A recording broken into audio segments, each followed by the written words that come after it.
This is Splice. Hey, this is Splice Pink. Pink is where we have quick conversations with people across the global media ecosystem, from media startup founders, journalists, funders, to all the tech, data, design folks. And that includes podcasters, much like Anupama Chandrasekaran. And Anu is a podcast host and producer at Newsreel Asia, and she's based in Chennai in India. And so she got in touch literally today, I'm guessing, right, on LinkedIn. And she said, I'm a audio documentary producer with reporting, recording, scripting, all of that stuff, working all around the world, producing great audio documentaries. And I guess Rishad and I were just very curious about what this is all about. So Anu, you're here with us, and I'm really just fascinated by the work you do. In a nutshell, what is an audio documentary, and how is that different from, say, a podcast? Yeah, an audio documentary basically tries to be very character driven. The idea being that when we try to talk about topical issues, right, whether it is women's health or indigenous rights, sometimes it just kind of goes over people's head when we're just using those terms. And it doesn't really do anything to their heart. It really doesn't speak to their heart. When we're talking about data, when we're talking about statistics, it just kind of hits your brain and you kind of learn about these things, but it really doesn't move you or make you think about things. And an audio documentary, the way Newsreel is trying to do it, is to make it character centric so that we look at broader issues, but from a micro perspective of a person who's telling you about that problem. So, for instance, we recently did a series, and we have two more stories to produce out of it about Chandigarh, and we're looking at the development goals that world over people look at for cities and things like that. And in this particular city of Chandigarh, we looked at some of the malaises that affect people over there. So, for instance, domestic violence is really high in the city of Chandigarh, or drug addiction is really high. But we are not talking about it just in a topical way. So we actually spoke to somebody who was a drug addict, and spoke to his family, and we recorded the conversation, taking us through some very specific incidents which really kind of give you a taste of what actually it is to be a drug addict. And similarly for the domestic violence story, I think both my colleague Shiksha and I, we were so moved to hear the whole story of this person who was telling us about what she went through, despite being an educated lawyer, who could have fought for herself very, very clearly. But all the details, and half of the details we were really we couldn't even listen to it because it was so tough to imagine. But that's what an audio documentary is. It's being character driven. It's talking about specific people and what happened to their lives, but at the same time looking at broader issues. So, for instance, in the drug addiction story, we also talk about why is there so much drug addiction in Punjab, because of the Golden Triangle, because of the supplies that come from elsewhere, like Afghanistan. And all these places are very close geographically to the state of Punjab and things like that. And so, yeah, looking at reasons and broader statistics, but with specific stories and having a narrative arc, basically, which we don't try to make it out into a narrative arc, but, coincidentally, everybody has a narrative arc, which means that they go through life, it seems like everything is normal and hunky-dory, and then, something happens. So, yeah, so that's what an audio documentary is, and that's what we're trying to do at Newsreel, which is tell stories about our world through people. I love that description of the audio documentary. I noticed that is the one that you're talking about called The Haze Lifts? Yes. Yeah. Right. And that's a 23-minute episode, or is it a series? That's a 23-minute episode. Yeah. And the one after that is called Love Gone Bad. And it's part of the Outvoted series, where we are looking at, specific states and places and talking about issues. So the previous version of Outvoted basically spoke about the Andaman Islands, and we looked at specific stories. Like there was this one story of a Jarawa tribe in the Andamans, uh, one person who chose to, who was injured and he was hospitalized. And the Jaravas are basically um, um, uh, Negrito tribes.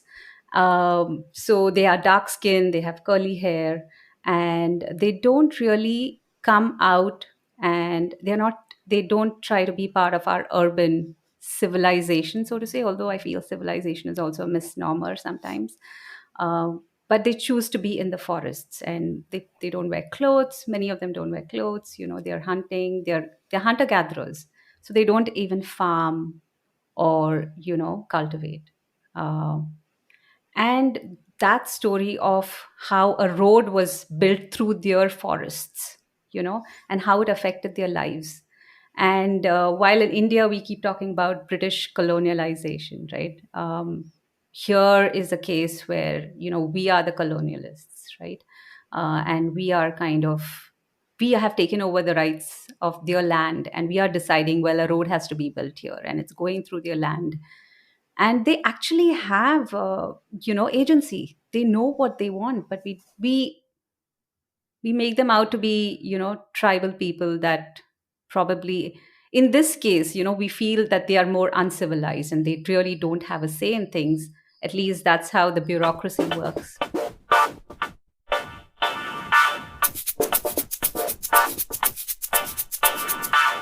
Some of the stories that they talk about particularly darkness, for instance, right?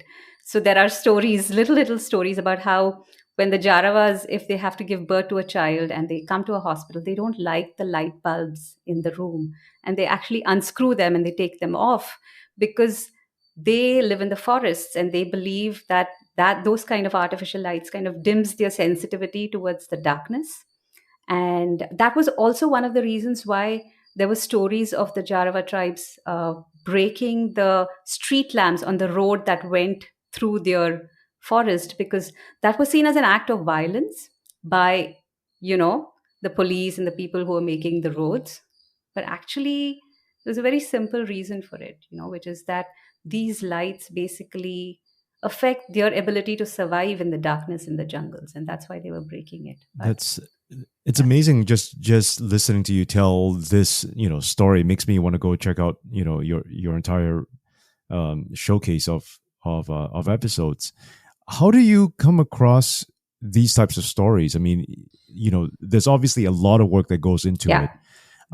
I can't imagine you're doing this alone, because this is a lot of work. How do you set this up, and what kind of a team do you have? I have to admit that it is quite difficult to find people to actually join you on this journey. Particularly because you're a startup, and the pay is not probably that great. The pay is like will be a bare minimum, and the second thing is, of course, to just the whole process, like you said, to find the characters themselves and to find the story. It takes a lot of research. It's so much easier to do like a very broad based story on lives of indigenous people and talk to experts who are English speaking, and do a story, rather than actually find specific instances and incidents, which means you have to read a lot. You've got to talk to a lot of people over many weeks to actually find the story that fits. And then again, with that story that fits, you have to find the points, the plots in the story, which will actually take the listener very well through the journey of the story, right? Make sense to the listener as he listens and not confuse them. So yeah, I do have one more person, Shiksha Jural, who works with me, and she's amazing. She's studied media, and she's been working with us for more than 8 to 9 months now, so she's amazing. And of course, we have a video team which does work related to video, so that team is separate, and they are again doing projects like Mapping India, where they're telling stories, character specific stories across India through the video medium. And Vishal is the person, and Harshita is the person who's in charge of it. So we are all together about 8 to 10 people, and the video team also helps us with ideation and tells us, hey, this idea makes sense or doesn't make sense. But yeah, finding stories is tough, and then of course it's a new thing even for me, even though I've been a journalist for so many years. I've been a wire service reporter, I've written for print. But researching and writing a story without a character centric approach is so much easy.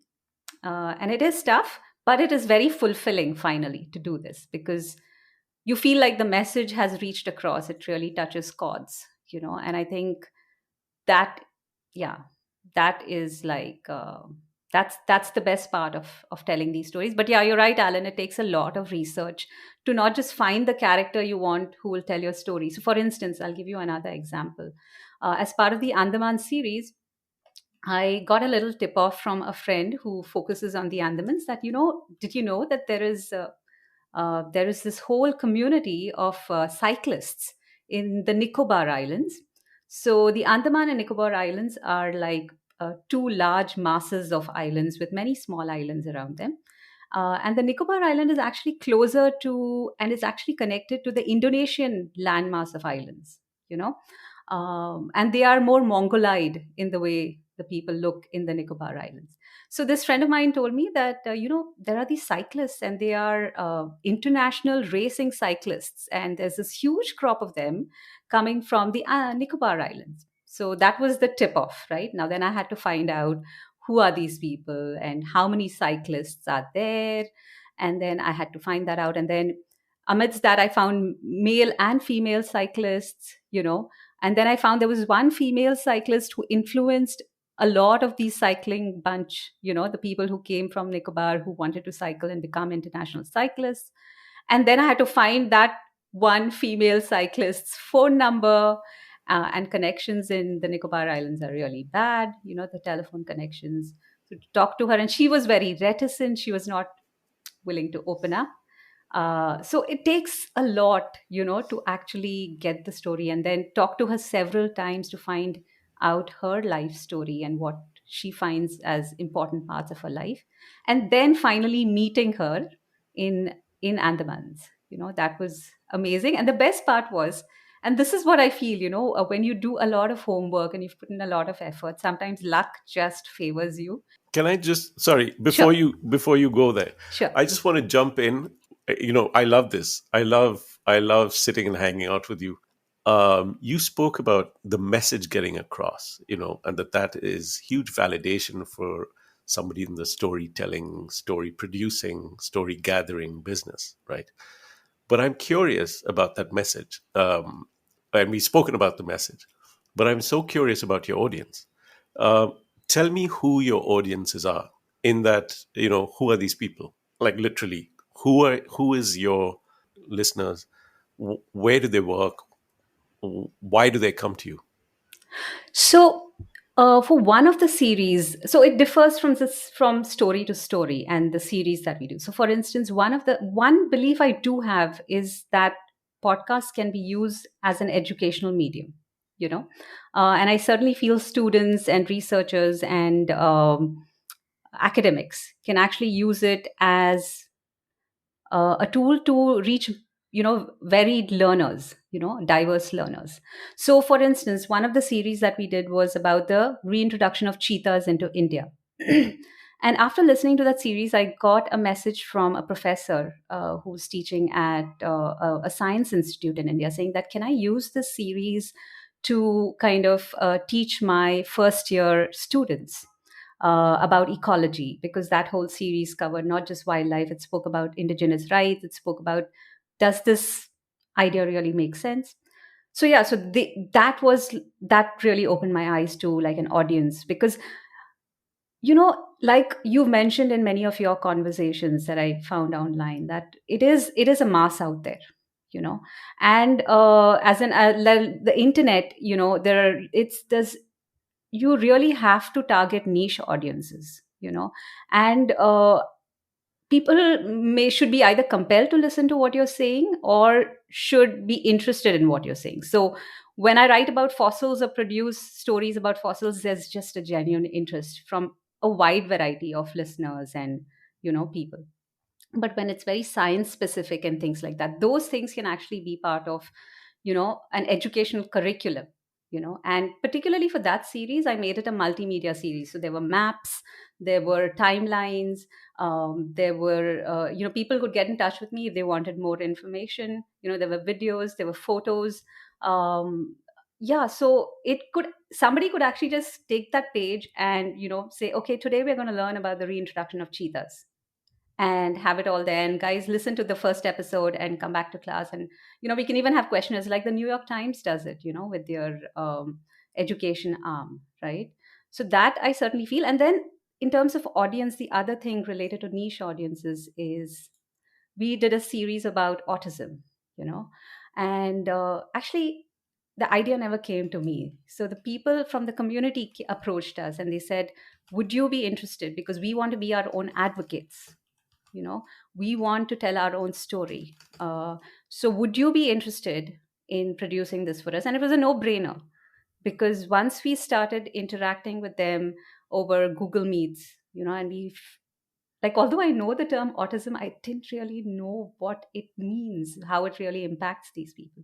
So that's how that story came about. And that found its own niche audience with parents, with parents who want to communicate to the school that, look, this is what autism means. They can also use the story and explain it to them. So yeah, our audience has been diverse, but for me personally, I look at the education space as like a great space, particularly because I've been a teacher and I also use podcasts to teach when I was teaching. Yeah, and I wanted to hear a little bit more about that education space that you've spoken a couple of times of already. You were an economics teacher for about 8 years, and I think that's spectacular. What have you taken from economics, from the school of economics, into the work that you do now? Is there a lens that it provides you that you wouldn't otherwise have had? One or two things. One is, of course, that was one of the reasons I got into podcasts, because I loved this podcast called Planet Money. And I thought, the way they spoke, the way they explained things, and also just the interdisciplinary aspect of it. They would do all these things, like they would buy gold and they would like explain what happened to the price of gold, and also a lot of the live recording that they did. Like, I think we were talking about the Eurozone crisis, and they were actually at a party where they were discussing things about the Eurozone or announcement. So economics has basically teaching economics reminded me that things are interdisciplinary. You can't really say, well, when I talk about autism, I can't just talk about autism. It's also about jobs for these people, because one of the subjects that we spoke to is actually going to collaborate with us on another project, because he's very good at languages. He's very good at South Indian languages, and we're actually in the process of doing stories with community radio stations in India starting January. And I know some South Indian languages, but he doesn't know. But he does. So he's going to help us. So it's about understanding that any topic is not by itself, but it has a lot of other connections with environment, with economics, with the just the moral and ethical aspects of things. So, and that's how I actually taught economics too, because I had my own syllabus. When I taught the kids, I didn't use the textbook. And if you looked at oil markets, for instance, I would go from, what was the history of oil? How did this come about? How did the Middle East become so important? Or if you spoke about the Bitcoin, who was this person? Why was it started? What are libertarian, philosophies and things like that. So yeah, it's taught me that things are interlinked, and that's how we can make things interesting for the listener, by interlinking them. You talking about money leads me to ask, how does Newsreel Asia make their money? Well, we're not making money yet, but we know how we fund it. So our editor Vishal actually does a lot of projects for other organizations, whether it's video production, or I haven't gotten into audio production yet, because I still need a crop. I need a crew which helps me with that. So those are possible ways in which we get funding. The other thing we found is we recently got funding actually from the Rohini Nilakani Philanthropies for our community radio project. And one of the main things, which I think also syncs with what you and Alan talk about, is that are we giving back to the community what we are taking from them? So that was one of the reasons why this philanthropy decided to fund our project, was because the community radio was going to help us produce specific character centric stories, and then they could also use it on air on their channels, so we weren't going to be having the copyright for it. They would also get to use it. They would get to translate. I would share the entire tracks. I will be sharing the entire tracks with them the way I have laid it out, and they can take out my narration and put in their language narration into it and publish it. uh, and so we got funding from the Rohini Nilikani Foundation for this, philanthropies for this. And yeah, but largely through Vishal's efforts of doing projects elsewhere with other NGOs. And yeah, we're hopeful we'll get some other funding too. But the making the money part of it, we've not had the bandwidth. So the other problem is, you're producing content, and then you have to also think about other ways of making money. So one thing, like I mentioned earlier, related to education, I really think that this curriculum can be sold, and it doesn't have to be big amounts. So for instance, if you're talking about, well, if you want to teach your children about autism, well, here are 4 stories that you can listen to, right? And 200 rupees, right? It's not much. And I really feel that could be one way of funding our project. But yeah, we have to have the bandwidth to sit down and think about all this. So that becomes a bit of a problem, figuring out the editorial part of it and the business side of it. Yeah, but hopefully we'll get there. Yeah, and it also seems like India has become this huge market for podcasters. There's so many podcasts coming out of India right now. We've met so many great ones at Splice Beta recently as well. Um, is this space becoming competitive for you? Or is there competition when it comes to monetization, getting money from grants, getting money from foundations? Is that becoming increasingly difficult for you? I don't know, because we've just started applying for funding. See, the other thing is also we want to make sure we are good before we approach anyone for funding, And now we are in that space where we feel confident that we have this content that we have generated and on these different categories, and we are improving our work. And now we feel confident. So I'll have an answer to this question in the coming months, because we've, one of the problems I also see in this space is that people are very good at promoting themselves, and then you listen to the content and it's not as good, or it's because I'm also a very, very ardent podcast listener. So I do prefer the documentary format. I do want the sounds of the street. I do want you saying hi when you are meeting your subject. I do want that laughter. I do want the clinking of the teacups if you're drinking tea. And a lot of them are chattercasts. So yeah, I'm hoping that if we carve a niche for ourselves and also be meaningful, right, with the stories that we do, we will I will figure out whether there's competition out there because we really haven't approached too many funders yet, because we've really been in the process of generating content with a very small team.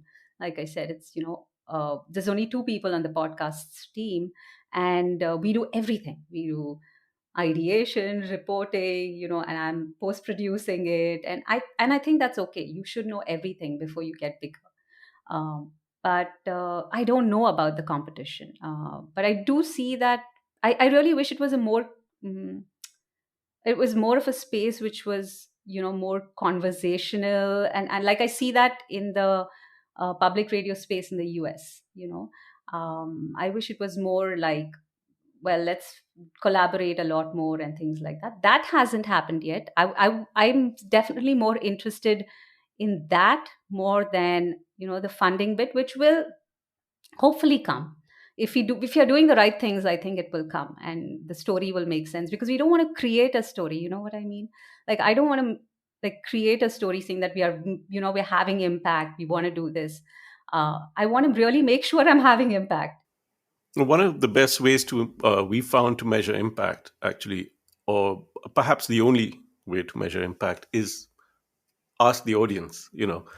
Uh, or prototype a show that you're planning to do, and then find an audience that you think would be interested, or ask them what they like, what they don't like, what you should be doing more of, what they should be doing less of. We've which is always a fantastic way of, I guess, measuring the effect that you have on, there is, after all, a user out there that you're producing this for, whether it's somebody who's being able to change policy at the government level, or somebody, but that's the journey we're all on, in media. So that was Anupama Chandrasekaran from Newsreel Asia. And that's a wrap for this episode of Splice Pink. If you like our conversations with people across the media ecosystem and want more of them, please subscribe to this thing. Better yet, share it with someone. And get in touch. We're on splicemedia.com.